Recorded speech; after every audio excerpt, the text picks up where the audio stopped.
In the constantly changing world of fundability, the big question is this: how are entrepreneurs and real estate investors like us, ones who want to grow our businesses and who are tired of paying for really expensive alternative lending, how do we tap into the most inexpensive money available and do it without the hassle of typical borrowing? That is the question, and this podcast will give you the answers. Welcome to the Get Fundable podcast with your host, Merrill Chandler. Good morning, good afternoon, and good evening. This is Merrill Chandler with the Get Fundable podcast. I'm your host, and in this episode, we're going to be doing the part 2 of our Into the Madness. We're going to be ordering live in front of this studio audience, as though I had one. We're going to be ordering live the annual creditreport.com credit profiles that are authorized by federal law, that upon request, you have access to all of your raw data files directly from the credit bureaus, Equifax, TransUnion, Experian. So when I come back, we're going to jump right in, and I'm going to be sharing a screen so you can hear me if you're a listener, but this one is one you got to watch because we need to fill out the form and know what to do in order to get the raw data files. So we'll see you back in just a moment. Welcome back, everybody. This is your host, Merrill Chandler. With no further ado, let's continue. And you've been able to see that I'm sharing my screen. We're going to be talking about how to order your free consumer disclosures that are authorized by federal law. Upon request, you get one per year. And so I'm ready to take off here. So notice I'm at annualcreditreport.com. You go there and you request your free credit report. Now, once you click that button, there are 3 steps to be able to do so. Now, they're going to get the information. They're going to ask for your information once. Now, here's where the problem comes in. When you fill out the form, they're going to use this information for ordering all 3 credit reports. The funny thing is, and it's not so funny, is that most of us, as you've learned in the personal borrower identity podcast we had previously, that different bureaus may have different data points regarding your name and your address, etc. So fortunately, I put most of mine together, so we should be able to get all 3 credit reports. But think of it this way. If they have to call and ask for and need more information from you, either by sending identity documents in or by needing to give you require a phone call from you so they can ask more security questions, if you can't even get your own credit profile from the bureaus because your identity is so messed up, then you got to understand no lender's going to give you money, or there's going to be test limits. They're not going to give you high automatic underwriting limits because they don't even know who you are. So this is a great test to find out what's going on there. So I'm gonna put my information in here, and we're gonna start filling this out. Let's see. January 2, 9, and then I'm going to go through and completely fill this out. They're so kind to blank out the social security number so that I can type this in, and then we're putting in my address, and zip +4 is not necessary. Have I lived at this address for 2 years or more? Yes. If you have not lived at the address 2 years or more, remember in those previous addresses that you find on the My FICO credit report that was part 1 of the Into the Madness series. Now, my FICO credit report, that credit report is a little easier to acquire. So I don't need to put any previous addresses in here, and I'm going to click Next. Now notice it's asking request 1, 2, or 3 reports. So I'm going to order only one report. The reason is because I want you to use your MyFICO credit report that you had obtained in part 1 of Into the Madness, and you're going to see why we call it Into the Madness, because this is such a mess trying to find these or trying to acquire these credit reports at certain times. So I'm just going to go for Equifax this time. We're going to order it, get a copy of it, then I'm going to come back and start over. But what I recommend is that you use the name variation on that previous, when we were filling it out, where I put Merrill R. Chandler. If it has your entire middle name that on Equifax, then you put in your full middle name, and then choose the one that you're looking at. Start with Equifax, then go to TransUnion, then go to Experian. Order each credit report using the information that is on that MyFICO credit report. So we're going to hit next here, and it's finding me for Equifax, and I'm going to end up in the Equifax arena, asking me for my last 4 digits of my Social Security, clicking on Equifax. Now it's going to ask me some security questions, right? So I'm going to go through and fill these out. Hang on. It's asking about a retail card. Of course, because low value retail cards are not what I'm about, that of course is a no. You have a bank card open on or about July 2015. Who's the credit provider for this? Dun, dun, dun. No. The only one I have is Wells Fargo. So you're going to check your MyFICO credit report to ensure that this is one of them. All right, and use that. I happen to know by memory that is correct. La la la la la la la la la. There we go. Now we're going to hit continue, and we're going to see exactly. Thank you for your order. Maybe Equifax work, and I find that Equifax is the most difficult when it comes to ordering, but it just gave it to me. Now, I don't need to go through it now, but we're going to look right now at being able. That's interesting. Get your the advertisements here is for Credit Karma. That's so interesting, right? See your credit score. That's one of the things that they're saying. Remember, I talked about when ordering credit reports, they're trying to use what do you call it? They want to sell you a credit score. But remember, those credit scores, especially Credit Karma, that's Vantage score, and that's a FICO score. So there it is, Vantage credit score for 795. So no bueno. We don't want to do any of that. So there's my information, and now I want to download the report right there at the top. So let's continue here. Now, this report confirmation number is important, guys, because that report information number creates is how you contact the bureaus to update and do different things. So my credit report is downloading now, and we will come to that in a moment. Let's see what we got, and we will close it down. There we go. Credit report. So now what we do is, once we're complete here, again, we're going to be going through reports in the next sections of Into the Madness. Now what we're going to do is we're going to close this out completely, and we're going to go open a new window, and we're going to go back to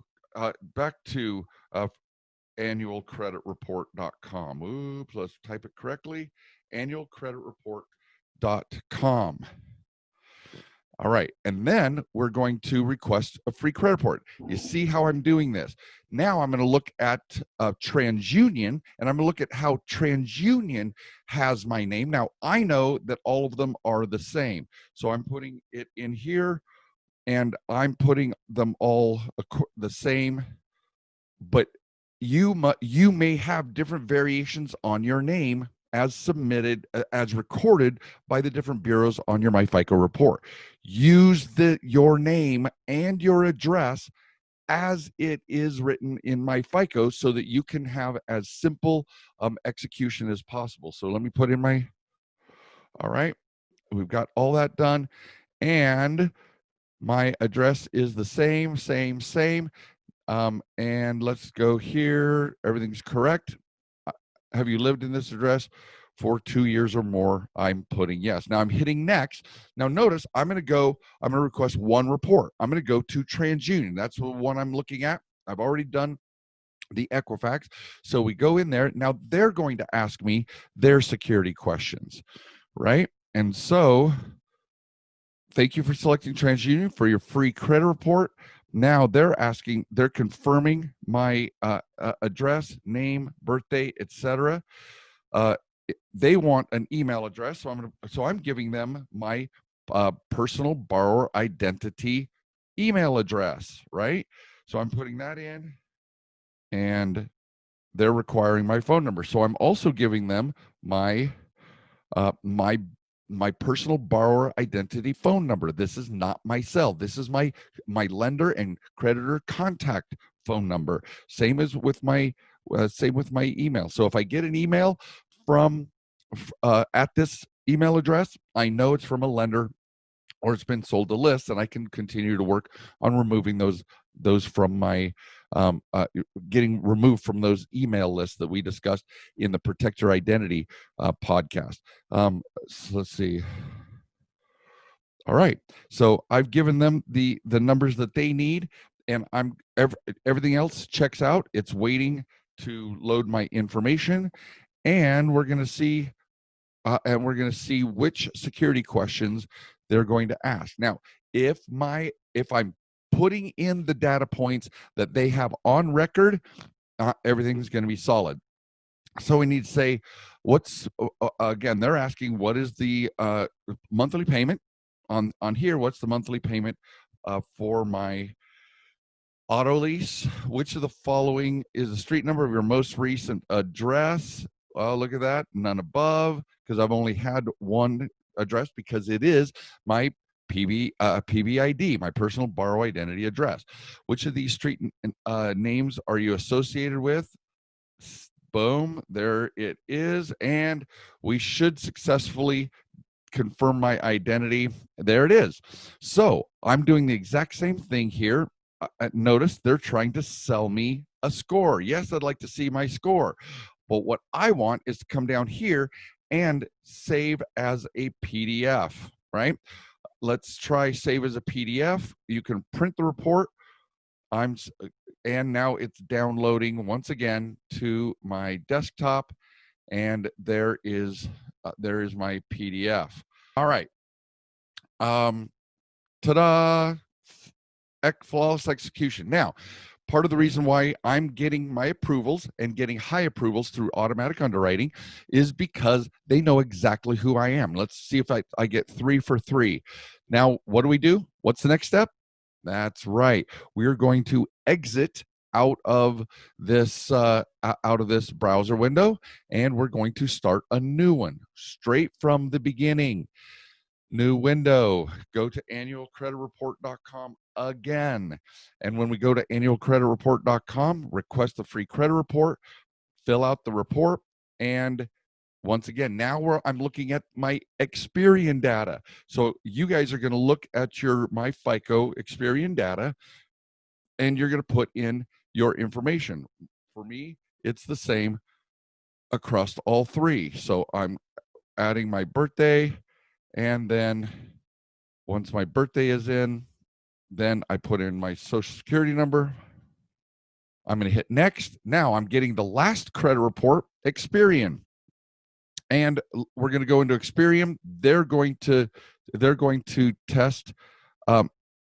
We could not verify the address you provided.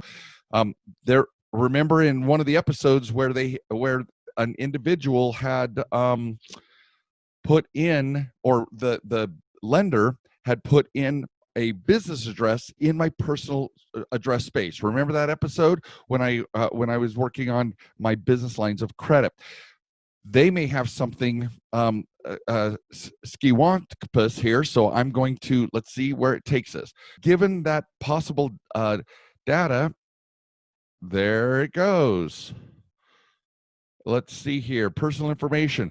So there are all of my, it did give it to me and updated. Now, again, the report number is important because that's how you'll contact if there are things amiss when you're trying to do disputes, as we've talked about, when you're disputing your identity pieces, when you're disputing accounts for your accuracy audit. All of those things, you're going to need that report number in any one of the three bureaus. Some call it file number, some it's a report number, etc. So notice I'm going to go up here and I'm going to say print your report, and I want to print the report. I'm going to turn it into a PDF, save as a PDF, and I'm dropping that right down onto my desktop. So guys, there we are. I have finished downloading with only one small snafu. So what do? I noticed that they didn't have my my current address, the only address I've had for 12 years, on record. So that means they gave it to me because everything else worked out, but that means that I need to go check out and shore up the reporting of that data on my Experian. Now, remember, see where it says the name ID? We discussed this in previous episodes, but that name ID is associated with various credit, various trade lines, right? Various accounts that are being listed on my credit report. Down here, notice they're showing me there's different variations of my address. So there's number 210. There's where the problem is. 101. So there's a transposition of some of the data. So I'm going to go dispute that. Notice this one doesn't have a suite 110. There's a problem. And then West Rear Street. Okay, so that's the old business address that got submitted because they captured on an inquiry. Remember in a previous episode when I was talking about ordering business or getting my Wells Fargo business line of credit, the banker actually input my former business address into the application under my personal address. Well, they captured it. They want to capture everything. And so now I need to go dispute that one. And then notice this one is 13 East 110. Each one of these have an address ID.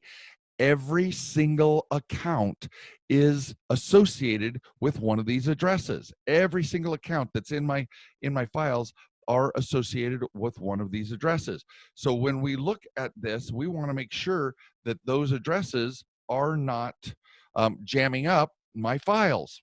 All right. We want to make sure, and that's part of how we do these identity disputes, is that we only want the accounts that are the positive accounts associated with the correct identity. And federal law, the FTC commentary on the Fair Credit Reporting Act allows for us to have only our true, legal, documented identity be reported on our credit profile. So this is the raw data where we get it. Now, in the next episodes, we're going to be discussing how to do a deep dive on these credit profiles and what to look for. And I'm going to be using somebody else's profiles for that because I want to show some negative accounts. And in my profile, I don't have any, but I want anybody who might have a derogatory account. I need you to understand what to do about it and how to read those reports. So guys, welcome to the world of that's why we call it Into the Madness. There's so many ways this can go sideways, and I want to make sure that you at least have the best education in doing so.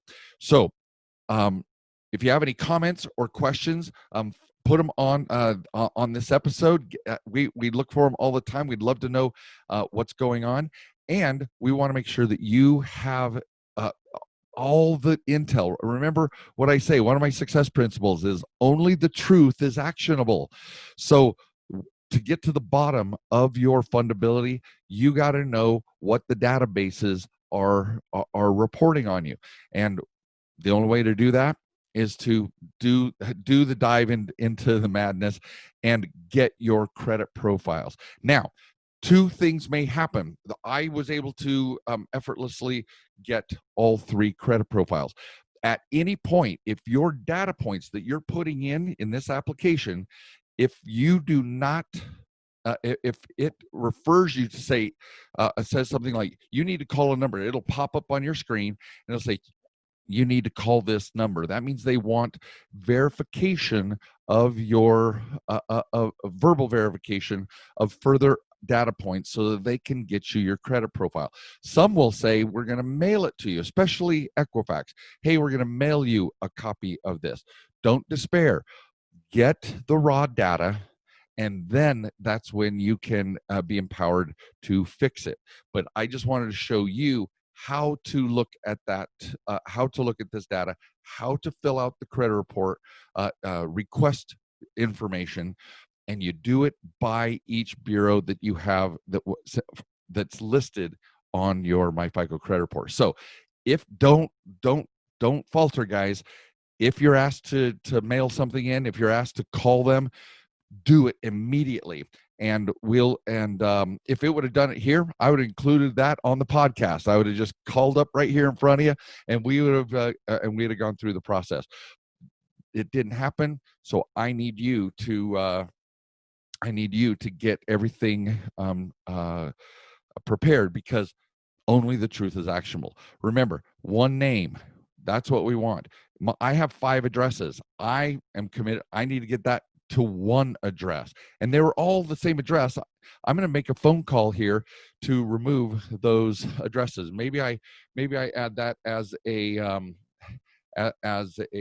podcast where I'm going to call up and tell them, because they're all variations on my real address, right? Except for the one that the Wells Fargo loan officer mistakenly entered. So I'm making a note here, podcast on calling CB to remove those addresses. So this is Merrill Chandler, your host of the Get Fundable podcast, and thank you for joining me. We're going to be going into part 3 into the madness, where we actually review an Equifax credit profile so that we can determine what are the data points that are being reported and whether or not there's something that we need to fix. So I hope you guys continue to push forward and nail down your fundability.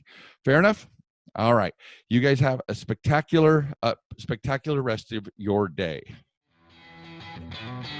Thank you for listening to the Get Fundable podcast. Please leave comments, because Merrill would love to read about your aha moments from this episode. And be sure to visit getfundable.com to read our blog, get important links, join our community, and much, much more, like ordering Merrill's tell-all book that is changing the world, The New F Word. And you got to tell your friends about this podcast, because we want them to get fundable too.